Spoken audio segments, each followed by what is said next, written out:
Hello and welcome to this webinar on building a sustainable future. My name is Rachel Moselle and I'm the Associate Director at the Australian Graduate School of Entrepreneurship at Swinburne University of Technology. And we are very pleased to bring you this webinar in collaboration with our partners at the Institute of Managers and Leaders. But before we get started, I'd like to begin by acknowledging the Wurundjeri people of the Kulin Nation, who are the traditional custodians of the land on which Swinburne's Australian campuses are located, and to pay our respect to their elders past, present and emerging. We are honoured to recognise our connection to Wurundjeri country, to history, culture and spirituality through these locations, and strive to ensure that we operate in a manner that respects and honours the elders and ancestors of these lands. We also acknowledge and respect the traditional owners of lands across Australia, their elders, ancestors, cultures and heritage, and recognise the continuing sovereignties of all Aboriginal and Torres Strait Islander nations. And I think that is a perfect way to also frame today's discussion. So in this webinar, we aim to dig a little deeper into environmental, social, governance impact, and to explore how we can have a positive impact on sustainability from both an environmental and social perspective, but also as individuals and at an organisational level. And we have a very impressive panel to discuss these topics for you. So to introduce our panelists, I'd like to hand over to our event MC, Ashley Renison from the Institute of Managers and Leaders. Over to you, Ashley. Thank you so much, Rachel. Wonderful welcome from you, and welcome everyone who's watching our webinar. We're really excited to have you here as we discuss some really important topics this evening with a wonderful panel. I'm always really excited to host panel sessions, but I'm extra excited tonight because we have such a fantastic panel on board, and I'm really looking forward to them sharing their insights on sustainability, corporate governance, and looking at how we can create a better future. I'm just going to give a quick introduction to our four panelists, and then I'm going to actually throw to them to give a formal welcome and let you know a little bit more about themselves. So first up, we have Gail Hardy, who is a fellow of the Institute. She's Managing Director at Leading Change Australia and co-founder of Global Leadership Foundation. We also have Richard Evans, who is CEO at Talent Nation. Dr. Shamila Pereira, Senior Lecturer at Swinburne University. And finally, Sandra Caponi, co-founder at Good On You. I am going to throw to Gail to give a quick introduction first, and then we're going to launch into our questions. Thank you, Gail. Thanks so much, Ashley. I too want to acknowledge the traditional owners, the Wurundjeri people, is the country that I'm on tonight, and pay respects to elders past, present and emerging. And I am the co-founder of Global Leadership Foundation and Managing Director of Leading Change. As you said, both of those organisations, it's important and interesting to connect the two. When I set my first business up, it was alone. And I realised that there's nothing that I can do that's going to make a difference simply by myself. I certainly can make a small difference, but setting up Global Leadership Foundation was integral to the work that we do now, which is what we call raising the emotional health levels of the people on the planet. We do that through leaders, specifically with boards, executive teams and senior leadership teams, because we know, and I'm sure we'll come back to this, that without them leading by example, particularly in the whole context of sustainability, it's going to be pretty hard to make things happen. We can do things alone. However, what we can do together is so much more impactful. And we like to think that we can make a difference working at that level of leadership as well. That's me. That's fantastic, Gail. Thank you. Richard, did you want to go next? Sure. So I'm coming to you from Boonwurrung land. And yeah, look, it's great to be here on the panel. So I've known Gail for some time through the B Corp movement, and Sandra and I go back a long way, back from when she was a corporate high flyer as opposed to changing the world through Good On You. So I run a business called Talent Nation, which is a recruitment business focused on environment sustainability. We've been around for about 12 years. As my kids say, before sustainability was cool. So it was certainly very, very niche. But it was a business that I've always been very passionate about, that intersection of business and sustainability, and that, you know, the two don't need to be mutually exclusive. You can generate a positive social and environmental impact, but also have a business which is successful. And we're starting to see that intersection happen now at that corporate level. So we've been a B Corp since the start, so we're one of the first B Corps in Australia. We're Climate Active certified, so we're one of the first recruitment agencies to go through that process, 1% to the Planet member. So I guess we try and walk the talk through what we do, and certainly the team here are all very passionate about sustainability, but I guess the way that we look to create impact is by making sure the right people are in the roles that are creating the change. So I guess very much like Gail, you know, we can see our small role, but I guess really by trying to work more broadly within the sector, that's how we feel that we can create this change. So great to be here, and I did actually do the first carbon accounting course at Swinburne many years ago, when it was people were trying to work out what this whole carbon accounting piece was. Oh, wonderful. Thank you so much, Richard. It's great to have you with us this evening. Shamila, would you like to go next? Yeah, sure. I'm a senior lecturer from Swinburne Business School and teaching into marketing and research methods. But in addition to my usual business, I'm taking care of ESG matters as the ESG coordinator at the business school. And probably since day one in my academic career, sustainability, corporate social responsibility, and all sort of topics that could make us world better. Those things were in my radar. And so as the ESG coordinator, I also take care of what we have a signatory body, Principles for Responsible Management Education Community of Practice. So with lots of other like-minded people, we try to get the academia ready to get the next meet the next challenges. And what I'm really passionate about is carbon literacy training. I'm glad to hear that Richard had first ground from Swinburne as well. So we have come through a long way since then. Swinburne is the second university to launch carbon literacy in Victoria. And then we are pretty close. We have become a carbon literacy organization as well. So I'm leading that carbon literacy training across all the departments, faculty in the business school. Oh, that is wonderful. It's great to have you on board. And I think universities play such a key role in not only educating, you know, our upcoming and emerging leaders, but also in supporting businesses in this space. So wonderful to have you with us this evening. And last but not least, Sandra, did you want to introduce yourself as well? Thanks, Ashley. Hi, everyone. Also joining me today from Wurundjeri country in Melbourne.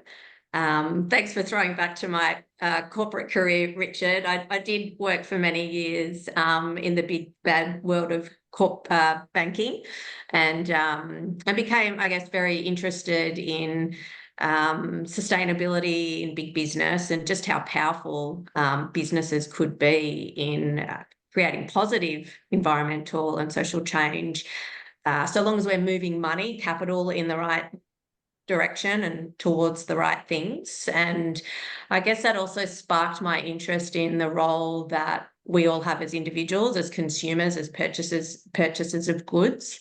And I really kind of connected with this conscious consumer movement of more and more people that wanted to put their money towards good things, but not knowing how. And about 10 years ago, I had the fortune of meeting my co-founder, Gordon, who was working on this idea of Good on You, which was all about helping shoppers know the impact of their choices through a brand rating system. We together launched an app. It was 2015 when apps were the in thing. And we had something like 10,000 downloads in less than 10 days. So we knew we were onto something. We were really tapping into this sentiment of people wanting to do something but not knowing how, just looking for information on sustainability. Fast forward to today, we've now rated over 6,000 fashion brands for their sustainability, their impact on people, planet and animals. We've just expanded beyond fashion into the beauty category, and we're working more and more with retailers to be a ratings platform for all different types of brands that people choose to buy from. and more integrating our ratings wherever consumers are. So not just on our platform, but in other shopping platforms, other retailers online, e-commerce.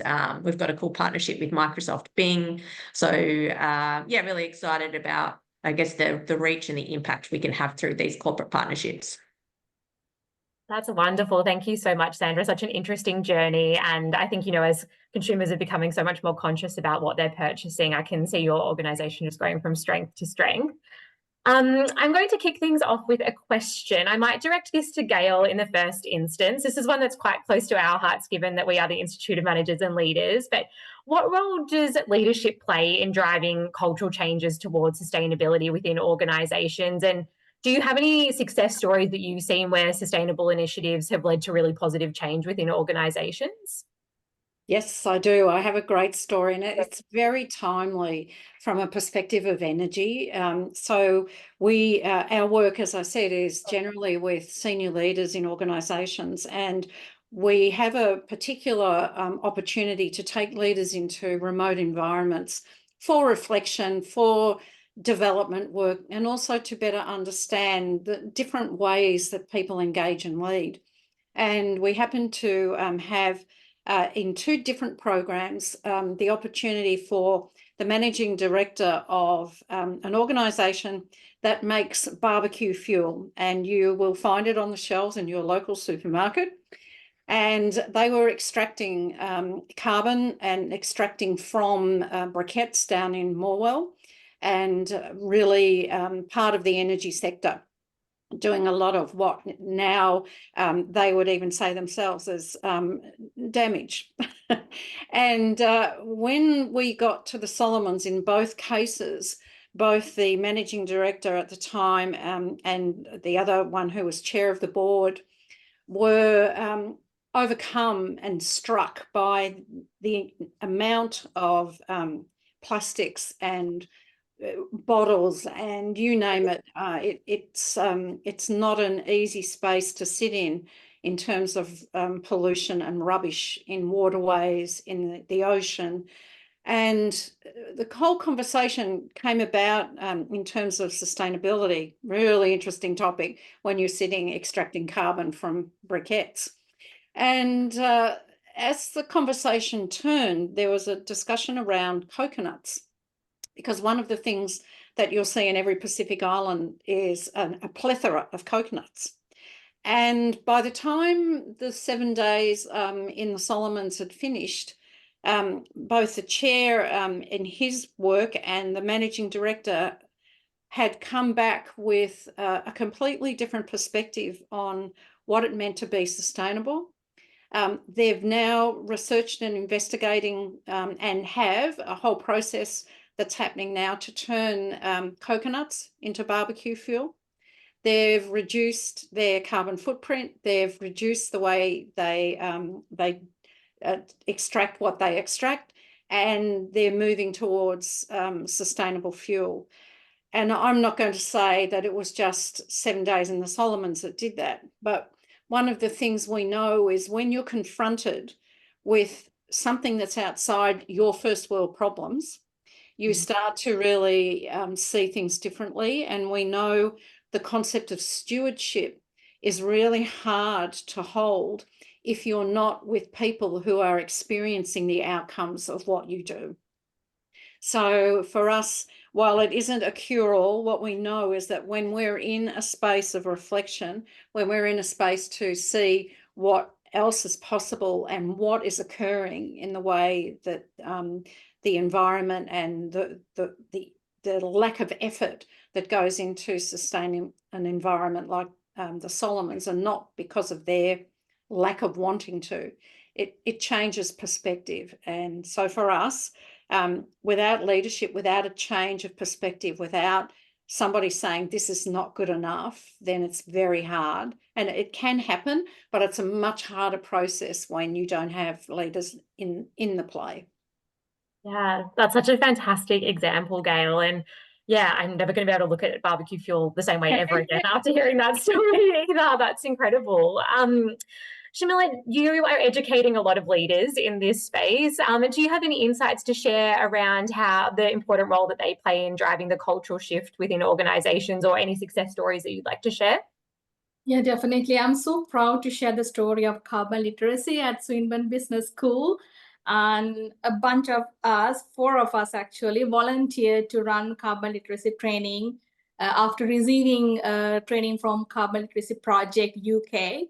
And since 2021, we have been running this training, and we got close to 200 people carbon literate, representing academics, pro-vice chancellors, students, student leaders, and everybody.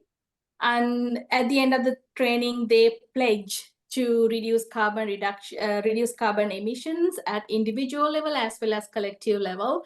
To date, as for our records, we got tons of pledges, the carbon reduction promises.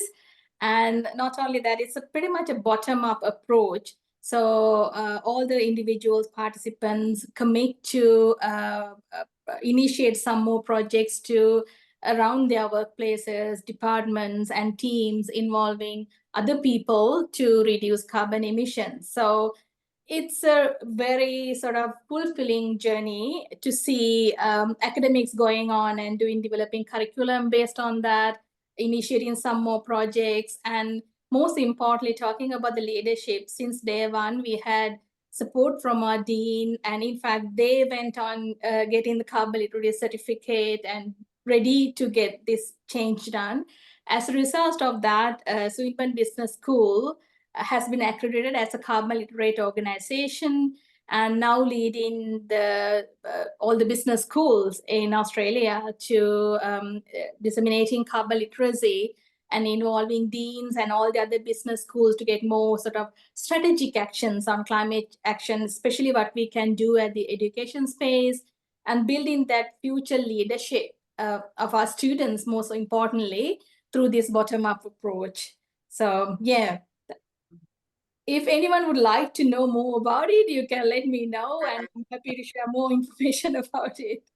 Oh, that's fantastic. What a fantastic story about how Swinburne's leadership were really early adopters in this space as well too. And, you know, I think it really talks about also the economic benefits that it can have for a business as well too, because it's clearly paid dividends in terms of, you know, the interest that there is in this space now. Richard, did you want to share anything on this question? Yeah, just I guess that the piece around leadership, and one thing we see these days within sustainability is that the ambitions of an organisation quite often linked to the CEO and the leadership team. It reminds me of so Mirvac is a property company, so one of the larger property companies. Did not have very good sustainability credentials, and certainly had a reputation for not having a great culture internally. So this is going back probably a decade now, and they were looking for a head of sustainability. I remember at the time thinking, I don't know who would take on that role, because it's a tough role. The organisation doesn't care. What I didn't know is that they had appointed a new CEO, a lady by the name of Susan Lloyd-Hurwitz, who came out from the UK, Australian, but came out from the UK, and she brought her sustainability manager with her. And they basically went through a complete shift, and they launched a strategy called This Changes Everything. And no one had done anything like that before. Mirvac, no one really cared about Mirvac and sustainability. They were laggards. There were a couple of organisations that were the leaders, but they came out and they said, we want to be net positive by 2025 or 2030. We don't know how we're going to do it, but this is what we want to do. We think we can get there. And so they put these big, bold ambitions in place, and the whole organisation mobilised behind them. And you look at the culture with them, like people are really inspired, and people that will go and work there, they'll say, normally I've got to build a business case for sustainability. The problem is I'll go, I've got this idea, and Susan will go, great. When can you start? It's like, oh, okay. So, just that whole momentum. So they've completely shifted how they approach things, and it's really embedded within their organisation. And it's, from a sustainability perspective, people want to work for Mirvac. They love working there. They know that they're fully supportive. So that complete transformation has come from the top. That's fantastic. Such a good example. Sandra, I'd be really keen to hear your examples of this from the beauty and textile industry, but I actually have another question that I was keen to ask you, if you don't mind. What are you seeing as the biggest challenges in both of those spaces at the moment in terms of sustainability practices? Sadly, there's a lot. I think the way many businesses operate, but especially in these sectors, is inherently wasteful, is inherently not sustainable. I mean, there's a traditional model of producing something and then disposing of something, and not really valuing all the inputs and the resources and the people in supply chains, and just being focused on creating an end product and not being responsible for what happens after its use, its end of life. And that's served our economies really well for a period of time, but more and more we're realizing that there's lots of exploitation in the beginning of production, of supply chains and value chains. There's lots of waste in the creation of goods and services, and then there's no one that's actually accountable for what we do with things once they're no longer useful. And yeah, if we start predicting into the future, I mean, we're already seeing the impacts of that today on greenhouse gas emissions and pollution in waterways, in biodiversity. Many people don't realise, but fashion is one of the most polluting industries in the world. It's responsible for, I think, around 10% global greenhouse gas emissions. There's very little sort of circularity in fashion supply chain. So most of the clothing that we all wear ends up in landfill. There's not many mechanisms for recycling. All of the blended materials can't be reused or put back into supply chains. And we might not all consider ourselves as fashionistas, but we are all consumers of clothes. So it is something that actually impacts all of us, even beauty. I mean, as a broader category, it's personal care products, again, things, hygiene products, things that we all use on a daily basis, or most of us do. And the production of these goods, and the traditional production of these goods, is inherently wasteful and causing a huge impact on the climate. We do know, however, that there are some types of businesses that are innovating, that are looking at ways we can switch that traditional linear model into a more circular one. And we know that more and more consumers are facing into these issues, caring about these issues, and voting with their wallet for the types of companies that they want to exist and the type of products that they want to support. And I think that is another way of demonstrating leadership. You don't necessarily need to be the most senior person in your organisation, but we're all showing up in clothes, we're all making purchasing decisions through our businesses, and that's just recognising that it's not just what we do in our day-to-day, but those choices that we're making that have so many downstream and upstream impacts that businesses are slowly starting to face into, and many of us can definitely, I guess, step up into the role we all play in that. Such good insights there, Sandra. Thank you so much. Richard, I'm just going to throw back to you quickly on this. Within the companies that you're working with, are there any specific industries or sectors that you're seeing that are facing really unique challenges in achieving sustainability goals at the moment? I mean, I think every industry has its own specific goals, challenges, and it's probably more the themes that we're seeing rather than specific industries. So I guess for the last couple of years, it's been very much climate and carbon, and Shamila's talked about the work that you've done around carbon literacy, and so that's obviously been a key focus. Prior to that, it was all around modern slavery, human rights, with the Modern Slavery Act coming into place. That's faded a bit over the last couple of years, so we'll probably start to see that come back in, and people looking at their supply chain. So there's and Sandra's already talked to the supply chain issues within the fashion industry.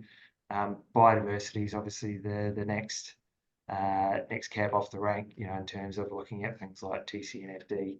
And then again, as Sandra mentioned, the circularity component, like we're still not there. So I think every industry has its own unique challenge. I think what we're seeing for the next 12 months will be smaller organisations getting caught up in mandatory disclosure, so that climate reporting, so starting to get their head around that. And then also from the finance sector as well, just the push from investors to have more information.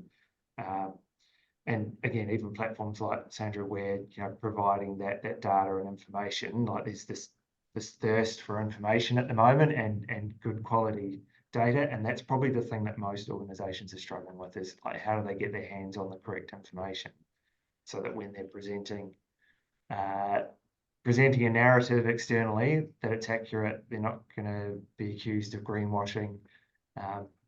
So yeah, I think rather than a specific industry, I think it's probably more broadly the themes that they're looking at.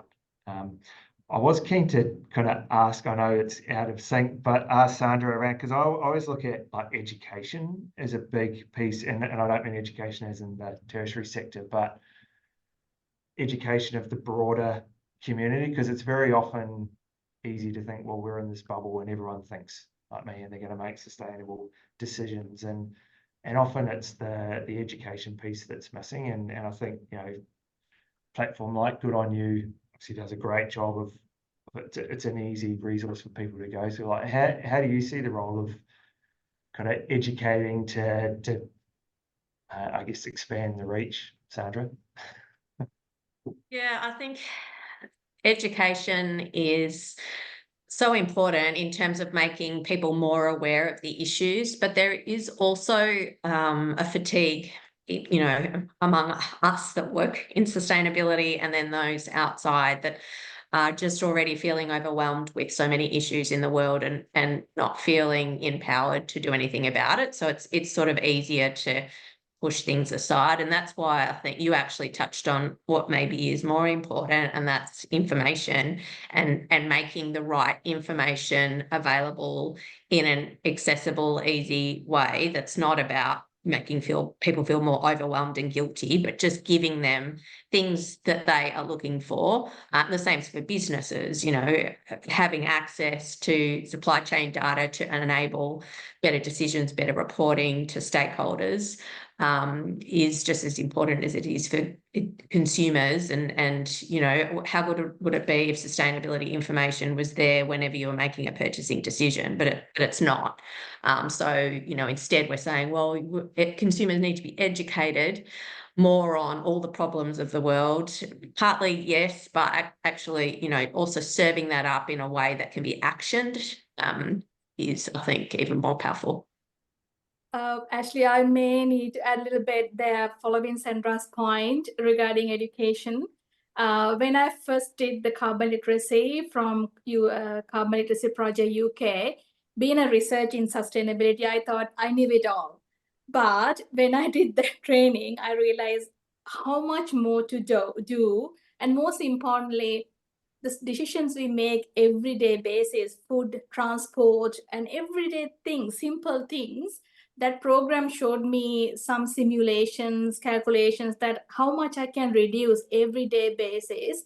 So that exactly we do in our carbon literacy training as well, demonstrating the power we have in our hand and showing that, well, we kind of take them in a journey, like we give them a shock in the first place, like something like how many earth you need to survive for next 5-10 years.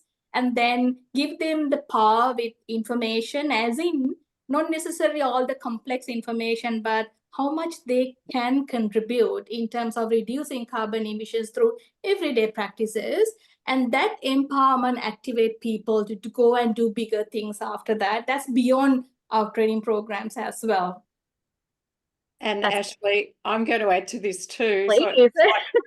So what's really fascinating here is that there's another whole side to this. And if we think about the Sustainability Development Goals, the UN goals, it assumed that by bringing them into action that things would change. And there's an amazing statement from one of the top climate scientists that's been working on this whole project, basically saying they thought with all of the data that everyone would have enough education that they would see what was needed and that sustainability would happen. He said the two biggest obstacles to the goals, it's nothing to do with climate and the environment. It has everything to do with greed and apathy. And so the inner development goals have been developed as a consequence of that to help people start to look at themselves. And so picking up on all of the things we've just shared, the practices to actually understand what the blocks are in us to making those changes and being more aware of what it is that we're doing and what we understand and how we live and how we lead.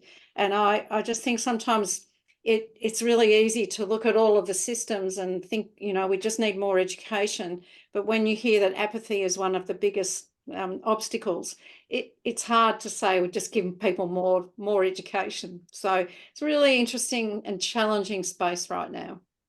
Absolutely, absolutely. And thank you all for sharing your insights on that. It was I think some really fantastic points raised. I want to pick up on something that Richard was saying before, particularly I think around, you know, smaller organisations that are looking to make a really big impact in this space. Gail, I might throw back to you on this. In your experience, how do organisations strike the balance between economic, environmental and social goals for sustainability? There's a lot that organisations have to be thinking about, whilst also just trying to keep afloat and manage staff as well too. So we'd be really keen to hear your insights from some of the leaders in the organisations that you've worked with in this space.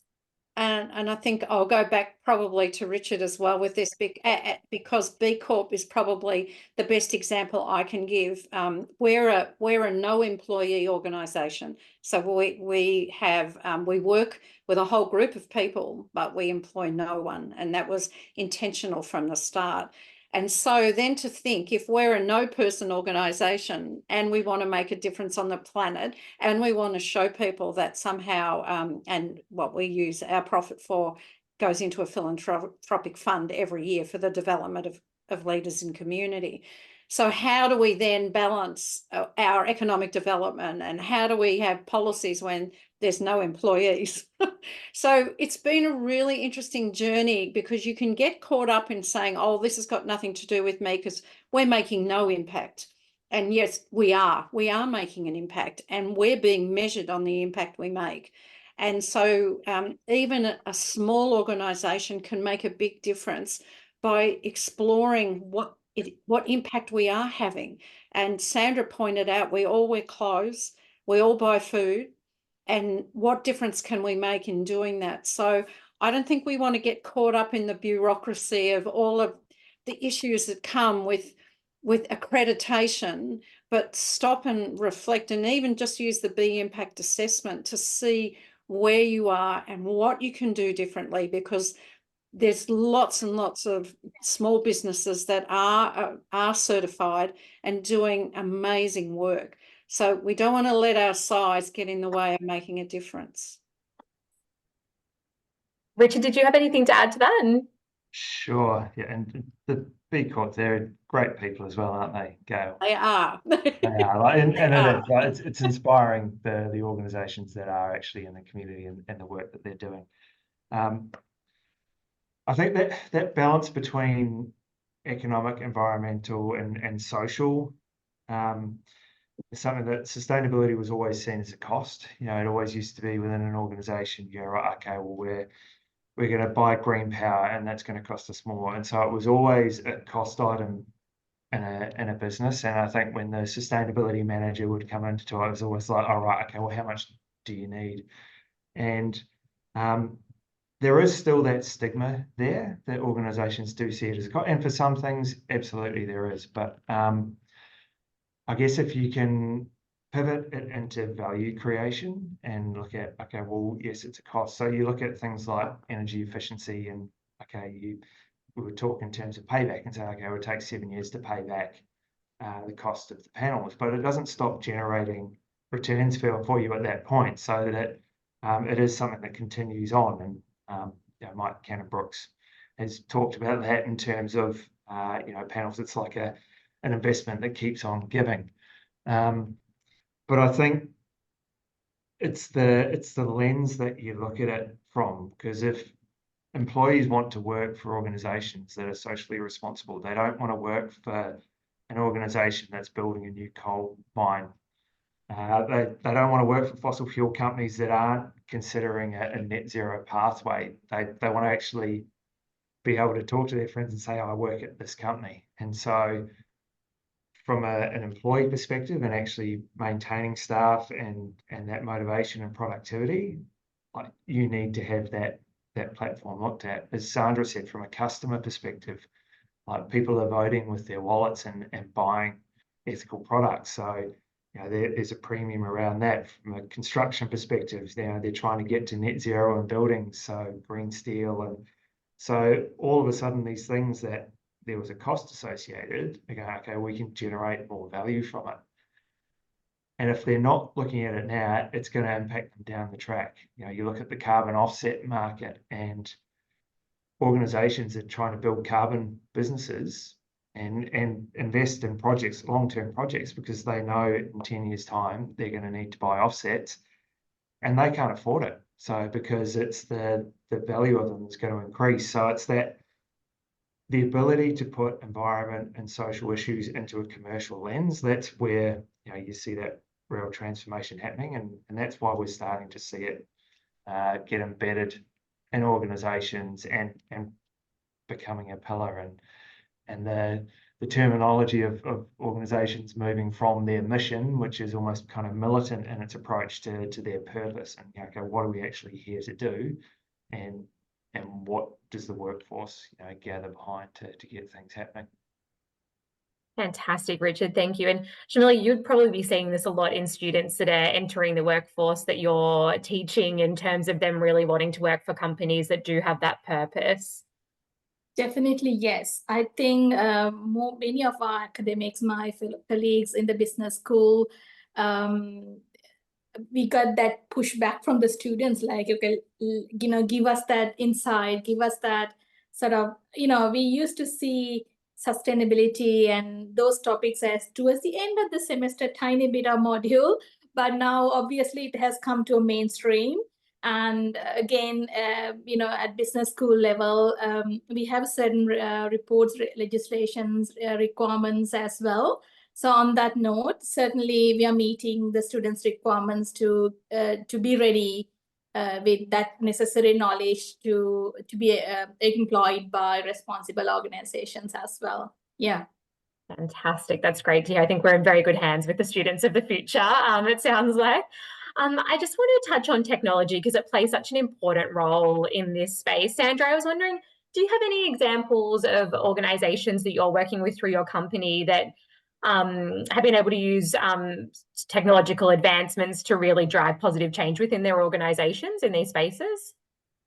Yeah, many. I mean, most of our partners that I touched on in the beginning also relate a lot to what Richard is talking about, that they're using our data and our technology to reach a certain target customer, and they're surfacing products or brands with sustainability attributes based on the data and the tech that we're providing them to promote better brands, and they're making money out of that. They're not working with us because there's a moral imperative, but a business goal, a business objective, and they're getting results. Some of our e-commerce partners in Europe are seeing higher average order values, higher customer loyalty, high sales for products that have a ethical tag or rated by Good On You tag.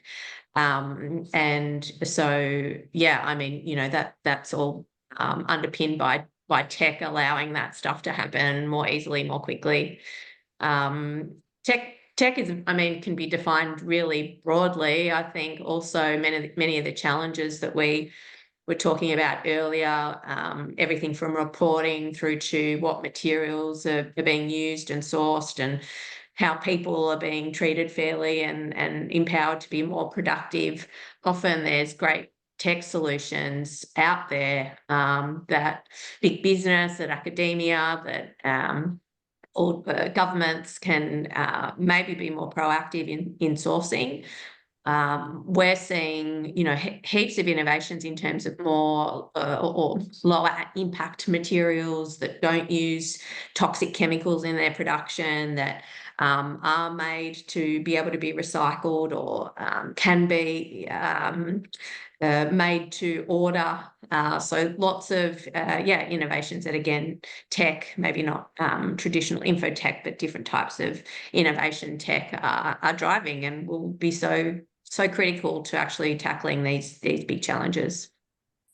Fantastic. Thank you, Sandra. Did anyone else have any examples that they wanted to jump in with? Excellent. We might shift to a topic that Gail and I know we've been discussing this a little bit before the session as well too, but Gail was really wondering if you could share some insights with us into navigating the intricacies of corporate governance and promoting sustainability. Do you have any insights to share on that? Probably the first one is to just remove the word corporate.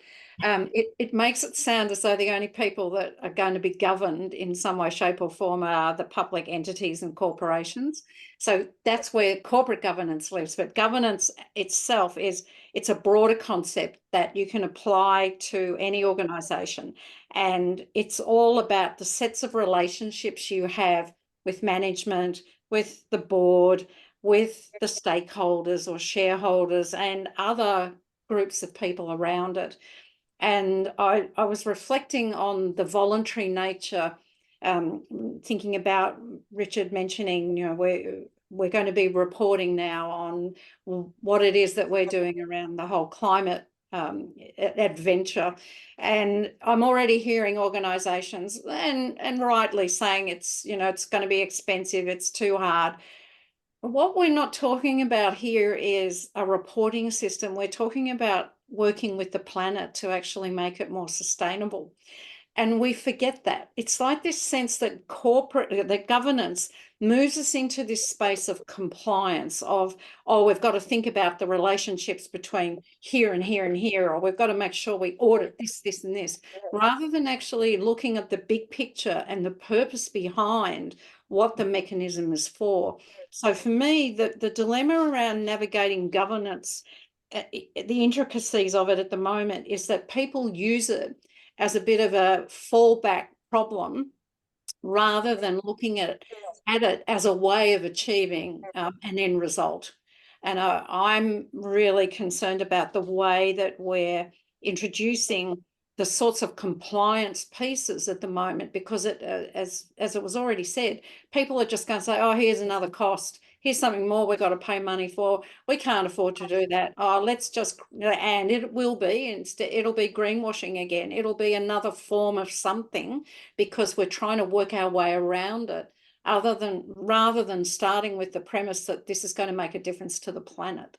It seems like we forget that when we get into governance, we get into all of the nitty-gritty rather than the big picture. Absolutely. Did anyone else have anything to add to that question? I might a little bit, especially thinking about this shareholder stakeholder relationships. I think we need to think about the voiceless stakeholder nature. There should be something or someone to represent that voice. I can see certain companies out there, you know, giving that loud noise that it deserves and making that demand, which is really great. And in the education space as well, for ages, we have been talking about, for example, value chain model, adding value one step to another. It's time we talked about harm chain model. In each step, all the other damages we make through these production processes and so forth. In that sense, this governance practices, especially now that we have dramatic changes in accreditation, certifications, labeling, all other sorts of things are happening. So it's good to have transparent, responsible governance systems as well. Right. I totally agree, Shamila. Totally. I think your comment before, Gail, it just reminded me of an old cartoon years ago where someone's at a climate change conference and standing up saying, well, what if climate change isn't real? Like, what if we're making the water cleaner and the air easier to breathe for no reason? So it's always kind of in that element. It's like, well, yes, we want to do the right thing, but I guess you're balancing that against your other kind with greed and apathy, and it's that there's always been this drive for more is better or bigger is better, and now you've got the degrowth agenda, which is a terrible name because you're going to try and get corporate on board. They'll run a mile from that, but so I think there is always that balance, and you've always got that debate of like whose responsibility is it? Is it us as consumers, as voters? Like, is it government? Is it business? And it's always everyone else, like someone else's responsibility. So I think there's a role for legislation to hold corporate to account, but I think you're right. I think it needs to be approached from the perspective of going, okay, it can't just be another cost or just a tick box exercise. It's like, well, how can we create change so that we don't have this headache, because this is just something that we do. Absolutely. Yeah. Thank you so much, Richard. I'm really conscious of the time. This has gone so fast. So thank you all so much. It's been such an interesting conversation. I might end with a question to Sandra, and just get a bit of insight from you, I guess, in terms of what you think the next decade looks like in the textile and beauty industries in terms of sustainability. And yeah, hopefully, not to ask you to predict the future, but what do you think the next 10 years has in store? We're going to hold you to this, Sandra. Yeah. It's more, I guess, what I have hopes for what it looks like. I mean, one good thing about corporate governance is that sustainability finally is the topic at the very top echelons of major corporations, and we're not just waiting around for regulation to emerge or education to occur, that it is seen as core to the running of a business to consider the social and environmental factors and impacts. I hope in the future that there is way more transparency on how businesses operate, and with that transparency comes accountability for sustainability practices and impacts, and empowering all the different stakeholders to act on that information, everyone from investors through to the end consumer, making choices that make things more sustainable. Fantastic. That's a wonderful note to end on. I just wanted to say a massive thank you to the four of you for being a part of this evening's discussion. It has been fantastic. We've covered a lot of ground, but there's so many other questions that we could have asked, I think, as well too. And you've come at it with such a wealth of knowledge. And Richard, as you said before, you were all in this space before it was cool. And we really appreciate you all sharing your insights with us this evening. And I know I've learned a lot, and I know that the Swinburne students and the IML members that are listening to this will also have learned a lot as well too. Thank you to you all for joining us and listening to this conversation. And we hope to see you all at another event soon. Thank you so much. Okay.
Right, okay.